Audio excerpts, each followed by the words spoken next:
মহাকাশ থেকে দীর্ঘ ২৮৬ দিন পর নিরাপদে পৃথিবীতে ফিরলেন আমেরিকান মহাকাশচারী সুনিতা উইলিয়ামস ও বুচ উইলমার।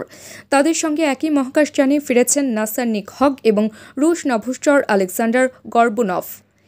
এই মহাকাশচারীরা গতকাল মঙ্গলবার বাংলাদেশ সময় বেলা ১১টা ৫ মহাকাশ স্টেশন থেকে পৃথিবীতে রওনা দেন।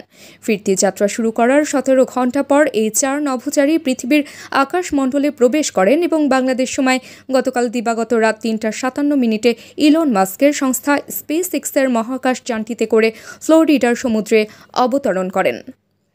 অবতরণের পর তাদের আনার জন্য পৌঁছে গিয়েছিল মার্কিন নৌবাহিনীর বোট। এরপরে মডিউল সহ সুনিতাদের জাহাজের কাছে নিয়ে আসে নৌবাহিনী। মহাকাশচারীদের হাইড্রোলিক পদ্ধতিতে তোলা হয় জাহাজে। সেখানে ড্রাগন ক্যাপসুলের দরজা খোলার পরে একে একে এই মহাকাশচারীরা বের হয়ে আসেন।